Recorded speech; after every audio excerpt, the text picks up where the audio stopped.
بسم اللہ الرحمن الرحیم۔ السلام علیکم ورحمۃ اللہ وبرکاتہ۔ حضرت ابو ہریرہ رضی اللہ تعالیٰ عنہ سے مروی ہے کہ میں نے رسول اکرم صلی اللہ علیہ وآلہ وسلم سے عرض کی، اے اللہ کے رسول صلی اللہ علیہ وآلہ وسلم، ہمیں جنت کے بارے میں کچھ بتائیں۔ حضرت محمد صلی اللہ علیہ وآلہ وسلم نے ارشاد فرمایا، جنت کی زمین سفید اور مٹی زعفران سے بنائی گئی ہے۔ اس میں سونے اور چاندی کی اینٹیں جن کو مشک کے گارے اور موتیوں کی کنکریوں سے لگایا گیا ہے۔ حدیث پاک میں ہے، حضور اکرم صلی اللہ علیہ وآلہ وسلم نے فرمایا کہ جنت میں سب سے کم ترین جنتی کو 80,000 نوکر اور 72 حوروں سے نوازا جائے گا۔ آپ صلی اللہ علیہ وآلہ وسلم نے ارشاد فرمایا کہ جنت کی حور اتنی خوبصورت ہے کہ اگر وہ حور آسمان سے زمین کی طرف نظر مارے تو ساری زمین نور سے بھر جائے گی اور ہر طرف خوشبو پھیل جائے گی۔ نبی اکرم صلی اللہ علیہ وآلہ وسلم نے فرمایا، حور کے سر کا دوپٹہ دنیا و مافیہ سے بہتر ہے۔ رسول اللہ صلی اللہ علیہ وآلہ وسلم نے فرمایا کہ جنت کی حوروں کی پنڈلیاں ایسی ہوں گی جن کا گوشت اندر سے نظر آئے گا۔ حضرت انس بن مالک رضی اللہ تعالیٰ عنہ سے مروی ہے کہ رسول اکرم صلی اللہ علیہ وآلہ وسلم نے فرمایا کہ جبرائیل امین علیہ السلام نے مجھے بتایا کہ جب جنتی آدمی حور کے پاس جائے گا تو حور اس کا استقبال کرے گی۔ تم جس انگلی سے چاہو حور کو پکڑ سکو گے۔ اگر حور کا ایک بال زمین میں ظاہر ہو جائے تو مشرق و مغرب میں نور ہی نور پھیل جائے گا۔ جنتی آدمی جنت میں اپنے بستر پر بیٹھا ہوا ظاہر ہوگا۔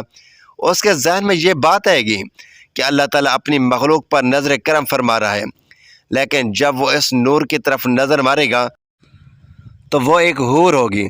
تو وہ حور اس جنتی سے کہے گی، اے اللہ کے بندے، کیا تمہارے پاس ہمارے لیے وقت نہیں ہے؟ یہ آدمی اس سے دریافت کرے گا، تم کون ہو؟ وہ جواب دے گی، میں ان حوروں میں سے ہوں جس کا اللہ تعالیٰ نے تم سے وعدہ فرمایا تھا۔ اور وہ حور اس جنتی کے پاس بیٹھ جائے گی۔ ابھی وہ جنتی اس حور سے گفتگو کر رہا ہوگا کہ ایک اور حور اس بندے کے پاس آ کر کہے گی، اے اللہ کے ولی، کیا تمہارے پاس ہمارے لیے وقت نہیں ہے؟ اس طرح وہ جنتی حوروں سے بات کرتا رہے گا۔ حضرت عباس رضی اللہ تعالیٰ عنہ سے مروی ہے کہ اگر جنتی حور اپنے ہاتھ کا کچھ حصہ زمین اور آسمان کے درمیان ظاہر کر دے تو زمین والے اس کے حسن سے آپس میں ہی فتن میں پڑ جائیں۔ اگر وہ اپنا دوپٹہ زمین پر ظاہر کر دیں تو زمین اس کے آگے جھک جائے۔ اگر وہ اپنا چہرہ ظاہر کر دے تو زمین اور آسمان کی ہر چیز ظاہر ہو جائے۔ اس کی بات فرمایا، اگر جنت کی کوئی خاتون اپنا تھوک سمندر میں ڈال دے تو سارے سمندر شہر سے بھی زیادہ میٹھے ہو جائیں۔ یہاں سوال یہ پیدا ہوتا ہے کہ مردوں کو جنت میں حوریں عطا کی جائے گی تو پھر جو عورتیں جنت میں جائیں گی ان کو کیا ملے گا؟ عورتوں کے لیے یہ ہے کہ جب وہ جنت میں جائیں گی تو وہ اپنے نیک شوہر کے ساتھ رہیں گی۔ وہ عورت اپنے شوہر کو ملنے والی جنت کی سب حوروں کی سردار ہوگی۔ اللہ تعالیٰ اس عورت کو تمام حوروں سے زیادہ خوبصورت بنا دے گا۔ یہ دونوں میاں بیوی ایک دوسرے کے ساتھ بہت زیادہ پیار کریں گے۔ یہ دونوں میاں بیوی جنت میں رہیں گے۔ جو عورت کنواری فوت ہو جائے گی اس کو جنت میں اختیار دیا جائے گا کہ وہ جنت میں جس مرد کے ساتھ جائے گی اس کا نکاح اس مرد کے ساتھ کر دیا جائے گا۔ ایک عورت نے حضرت محمد مصطفیٰ صلی اللہ علیہ وآلہ وسلم سے دریافت کیا، جب کسی عورت کا شوہر فوت ہو جاتا ہے ہم اس کے بعد دوسرے سے نکاح کر لیتے ہیں، ان میں سے جنت میں اس عورت کا شوہر کون ہوگا؟ حضرت محمد صلی اللہ علیہ وآلہ وسلم نے فرمایا، عورت جس مرد کے ساتھ چاہے گی جنت میں رہ سکے گی، یعنی ان دونوں میں سے جس کے ساتھ چاہے گی وہ رہ سکتی ہے۔ ام سلمہ رضی اللہ تعالیٰ عنہ حضرت محمد صلی اللہ علیہ وآلہ وسلم سے عرض کرنے لگی، یا رسول اللہ صلی اللہ علیہ وآلہ وسلم، مجھے یہ بتائیں کہ جنت کی حور بہتر ہے یا دنیا کی نیک عورت بہتر ہے؟ آپ صلی اللہ علیہ وآلہ وسلم نے فرمایا کہ دنیا والی عورت کو جنت والی عورت پر فضیلت حاصل ہوگی، جس طرح باہر والے کپڑے کو اندر والے کپڑے پر فوقیت حاصل ہوتی ہے۔ ام المومنین حضرت عائشہ صدیقہ رضی اللہ تعالیٰ عنہ فرماتی ہیں کہ جب میں نے یہ سنا تو میرے دل پر بہت بڑا صدمہ لگا۔ بہت جلدی سے حضور صلی اللہ علیہ وآلہ وسلم کا انتظار کرنے لگی کہ تشریف لائیں، تو میں آپ صلی اللہ علیہ وآلہ وسلم کے سامنے آئی اور سلام کیا۔ آپ نے سلام کا جواب دیا لیکن چہرہ دوسری طرف پھیر لیا۔ میں دوسری طرف آئی مگر حضور صلی اللہ علیہ وآلہ وسلم نے اپنی نگاہ دوسری طرف کر لی۔ آپ صلی اللہ علیہ وآلہ وسلم کی خاموش نگاہوں نے مجھے بہت ساری باتیں سکھا دی تھیں۔ اس وقت آپ صلی اللہ علیہ وسلم کی طبیعت پر بوجھ تھا اور آپ مجھ سے کوئی بات نہیں کرنا چاہتے تھے۔ میں نے سوچا کہ چلو میں اپنے ماں باپ کے گھر چلی جاتی ہوں تاکہ صحیح حالات کا پتہ چل سکے کہ میرے بارے میں کیسی کیسی باتیں کی جا رہی ہیں۔ تو میں نے گھر جانے کی اجازت چاہی تو آپ صلی اللہ علیہ وآلہ وسلم نے اشارے سے فرمایا کہ ہاں چلی جاؤ۔ ام المومنین حضرت عائشہ صدیقہ رضی اللہ تعالی عنہ فرماتی ہیں کہ جب میں گھر پہنچی تو میری امی نے دروازہ کھولا۔ میں نے دیکھا کہ میری امی جان کی آنکھیں رو رو کر لال ہو چکی ہیں، پریشان چہرے کے ساتھ میرے سامنے کھڑی ہیں۔ میں نے پوچھا کہ امی جان کیا ہوا، لیکن وہ بالکل خاموش رہی، مجھے کوئی جواب نہ دیا اور ان کی آنکھوں سے آنسو ٹپکنا شروع ہو گئے۔ میں نے پوچھا امی میرے ابو کدھر ہیں؟ تو انہوں نے چارپائی کی طرف اشارہ کر دیا۔ میں نے دیکھا کہ میرا ابو حضرت ابو بکر صدیق رضی اللہ تعالیٰ عنہ چارپائی پر بیٹھے ہیں، قرآن پاک پڑھ رہے ہیں۔ ایک ایک آیت پر ان کی آنکھوں سے آنسو برابر گرتے جا رہے ہیں۔ ام المومنین حضرت عائشہ صدیقہ رضی اللہ تعالیٰ عنہ فرماتی ہیں کہ جب میں نے گھر میں بھی ایسا غم کا ماحول دیکھا تو میری طبیعت اور زیادہ پریشان ہو گئی۔ میں نے سوچا کہ اب میں کیا کروں کہ جن پر مجھے بھروسہ تھا، جو میری زندگی کے رکھوالے تھے، وہ بھی آج مجھ سے ناراض ہو گئے ہیں، ماں باپ بھی آج بھی مجھ سے جدا ہیں، میں آج کہاں جاؤں گی؟ دل میں خیال آیا کہ کیوں نہ میں اپنے اللہ کی طرف متوجہ ہوں۔ اس لیے حضرت عائشہ صدیقہ رضی اللہ تعالی عنہ فرماتی ہیں کہ میں نے وضو کیا اور گھر کے کونے کی طرف جانے لگی تو امی نے پوچھا اے عائشہ کہاں جا رہی ہو؟ کیونکہ ان کو ڈر لگ رہا تھا کہ میری بیٹی پریشان ہے، کہیں ایسا نہ ہو کہ کوئی بڑا فیصلہ کر کے خود کو ہلاک نہ کر ڈالے۔ تو فرماتی ہے کہ میں نے امی جان کو کہا کہ امی میں اپنے رب کے حضور دعائیں کرنے جا رہی ہوں۔ ام المومنین حضرت عائشہ صدیقہ رضی اللہ تعالی عنہ فرماتی ہیں کہ میں نے مصلی بچھایا اور سجدے میں سر رکھ کر دعائیں مانگنی شروع کر دی کہ اے میرے پروردگار، اے فریادوں کی فریاد سننے والے، تیرے مقبول بندوں پر جب بھی کوئی ایسا مشکل وقت آیا تو اے اللہ تو نے ہی ان کی مدد فرمائی۔ اے اللہ جب حضرت یوسف علیہ السلام پر الزام لگایا گیا تھا تو آپ نے ایک بچے سے گواہی دلوا کر انہیں بچایا۔ اے اللہ حضرت مریم علیہ السلام پر الزام لگایا گیا تو آپ نے ہی ان کے شیرخوار بچے سے پاک دامنی کی گواہی دلوائی۔ اے اللہ آج تیرے محبوب کی عائشہ صدیقہ رضی اللہ تعالی عنہ تیرے دروازے پر حاضر ہے اور فریاد کرتی ہے کہ مجھ پر بھی تہمت لگی ہے۔ اے اللہ تو حمیرہ کی مدد فرما، میرے شوہر نے بھی اس وقت میرا ساتھ چھوڑ دیا ہے، اب آپ کے علاوہ میرا کوئی سہارا نہیں ہے جو اس کمزور کو تسلی دے سکے۔ اے اللہ میری مدد فرما۔ ادھر ام المومنین حضرت عائشہ صدیقہ رضی اللہ تعالی عنہ رو رو کر دعائیں کر رہی تھی اور ادھر حضور صلی اللہ علیہ وآلہ وسلم نے مسجد نبوی میں ایک مجلس مشاورت قائم کی ہوئی تھی، جس میں حضرت عائشہ صدیقہ رضی اللہ تعالی عنہ کے والد محترم حضرت ابو بکر صدیق رضی اللہ تعالی عنہ کے علاوہ باقی سارے بڑے بڑے صحابہ کرام موجود تھے۔ حضور صلی اللہ علیہ وآلہ وسلم سب کے بیچ غمزدہ بیٹھے تھے۔ صحابہ کرام رضوان اللہ علیہ اجمعین کے چہروں پر اداسی تھی کیونکہ وہ اپنے محبوب صلی اللہ علیہ وآلہ وسلم کے چہرے کو غمزدہ دیکھ رہے تھے کہ جس کی وجہ سے صحابہ کرام کی بھی طبیعت کچھ عجیب سی بن چکی تھی۔ اس لیے کچھ صحابہ کرام تو سسکیاں لے لے کر رو رہے تھے۔ حضور اکرم صلی اللہ علیہ وآلہ وسلم نے اپنے صحابہ کرام سے پوچھا کہ اس معاملے میں تم کیا مشورہ دیتے ہو؟ تو سب سے پہلے حضرت عمر بن خطاب رضی اللہ تعالی عنہ نے آگے بڑھ کر کہا اے اللہ کے رسول صلی اللہ علیہ وآلہ وسلم، اللہ تعالیٰ نے آپ کو اتنی عزت اور شرافت بخشی ہے کہ آپ کے بدن پر کسی گندی مکھی کو بھی بیٹھنے کی اجازت نہیں ہے، تو جب اللہ نے آپ کو اتنا پاکیزہ بنایا تو آپ کے جیون ساتھی ایسی کیسے ہو سکتی ہے کہ جس کے اندر گناہوں کی گندگی ہو؟ اس لیے مجھے تو یہ چیز بالکل جھوٹ نظر آتی ہے۔ اس کے بعد حضور صلی اللہ علیہ وآلہ وسلم نے حضرت عثمان بن عفان رضی اللہ تعالیٰ عنہ سے پوچھا کہ اے عثمان تم کیا کہتے ہو؟ تو حضرت عثمان غنی رضی اللہ تعالیٰ عنہ نے اسی وقت نبوت کی صحبت کا حق ادا کر دیا۔ انہوں نے عرض کیا کہ اے اللہ کے رسول صلی اللہ علیہ وآلہ وسلم، اللہ تعالیٰ نے آپ کو ایسا بنایا ہے کہ بادل آپ کے سر پر سایہ کیے رہتے ہیں، آپ کا سایہ زمین پر نہیں پڑتا کہ ایسا نہ ہو کہ کسی کا قدم آپ کے سائے پر پڑ جائے۔ جب اللہ تعالیٰ نے آپ کے ادب کا اتنا لحاظ فرمایا کہ کسی کا قدم بھی آپ کے سائے پر نہیں پڑ سکتے، تو یہ کیسے ممکن ہو سکتا ہے کہ کسی کو آپ کی پاکیزہ بیوی پر جرأت دے کہ وہ کچھ غلط کام کر سکے۔ لہٰذا یہ چیز تو ہمارے وہم و گمان سے بھی بالاتر ہے کہ اماں عائشہ صدیقہ رضی اللہ تعالی عنہ کے ساتھ ایسا کچھ ہوا ہوگا۔ ان کی باتیں سن کر حضور صلی اللہ علیہ وآلہ وسلم خاموش ہو گئے، لیکن تھوڑی دیر بعد حضور صلی اللہ علیہ وآلہ وسلم نے حضرت علی رضی اللہ تعالیٰ عنہ سے پوچھا، اے علی، تم اس معاملے میں کیا کہتی ہو؟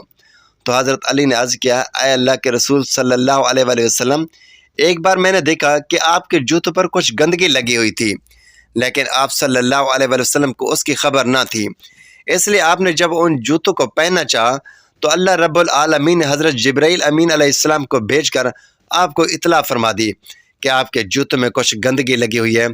تو اے اللہ کے رسول صلی اللہ علیہ وآلہ وسلم، جب جوتوں پر گندگی لگی ہوئی تھی تو آپ کو بتا دیا گیا، تو اگر آپ کے گھر والوں کے ساتھ کوئی ایسا معاملہ ہوتا تو آپ کو کیوں نہ بتایا جاتا؟ اس لیے مجھے یہ بات کچھ ٹھیک نظر نہیں آتی۔ حضور صلی اللہ علیہ وآلہ وسلم پھر سے خاموش ہو گئے۔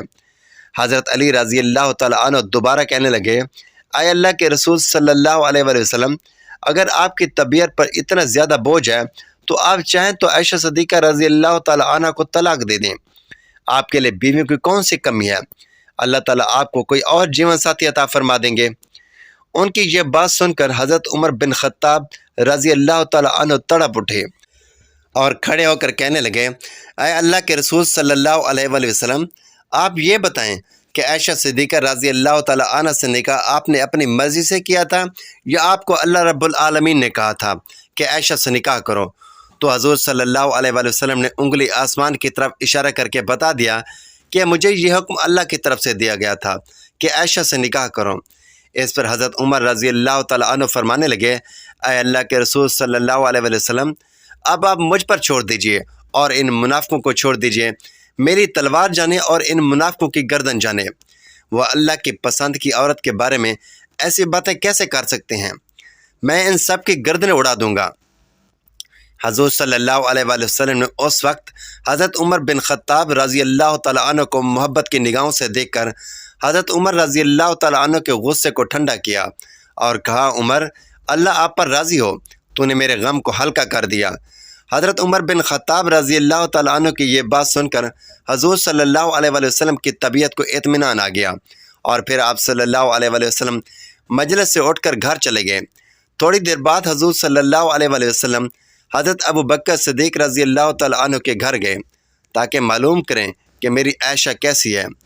حضور صلی اللہ علیہ وآلہ وسلم حضرت عائشہ صدیقہ رضی اللہ تعالیٰ عنہ سے بہت محبت کرتے تھے، اس لیے گھر پہنچ کر آپ صلی اللہ علیہ وآلہ وسلم نے دروازہ کھٹکھٹایا تو حضرت عائشہ کی امی نے آ کر دروازہ کھولا۔ حضور صلی اللہ علیہ وآلہ وسلم نے دیکھا کہ ان کا رو رو کر برا حال ہو چکا ہے، اور پھر جب گھر کے اندر آ کر حضرت ابو بکر صدیق رضی اللہ تعالیٰ عنہ کی طرف دیکھا تو ان کی آنکھیں رو رو کر لال ہو چکی تھیں۔ آپ صلی اللہ علیہ وآلہ وسلم نے پوچھا کہ عائشہ کہاں ہے؟ تو ان کی امی نے گھر کے ایک کونے کی طرف اشارہ کر دیا۔ اس وقت حضرت عائشہ صدیقہ رضی اللہ تعالیٰ عنہ سجدے میں پڑی رو رہی تھی۔ بعد میں حضرت عائشہ صدیقہ رضی اللہ تعالیٰ عنہ فرماتی ہیں کہ حضور صلی اللہ علیہ وآلہ وسلم اس وقت گھر میں تشریف لائے تو میرا دل کر رہا تھا کہ میں آپ صلی اللہ علیہ وآلہ وسلم کے قدموں میں بیٹھ جاؤں اور جی بھر کر رو دوں کہ اے اللہ کے حبیب، یہ میرے ساتھ کیا ہو گیا ہے کہ آپ اپنی عائشہ کو ایسے چھوڑ دیں گے؟ مگر میرے دل نے کہا کہ اے عائشہ، تو نے اپنے رب کے سامنے اپنی فریاد بیان کر لی ہے، اس لیے اب اپنے رب سے مانگو، تیرا رب بھی تیرا نگہبان ہوگا۔ لہٰذا حضور صلی اللہ علیہ وآلہ وسلم نے پکارا کہ عائشہ صدیقہ رضی اللہ تعالیٰ عنہ، تو آپ صلی اللہ علیہ وآلہ وسلم کی آواز سن کر حضرت عائشہ صدیقہ رضی اللہ تعالیٰ عنہ نے سجدہ پورا کیا اور آ کر چارپائی پر خاموشی سے بیٹھ گئیں۔ حضور صلی اللہ علیہ وآلہ وسلم نے بہت پیار سے سمجھاتے ہوئے کہا کہ اے عائشہ، اگر تجھ سے حقیقت میں کوئی ایسی غلطی ہو گئی ہے تو اپنے رب سے معافی مانگ لے، میرا رب گناہوں کو بہت معاف کرنے والا ہے۔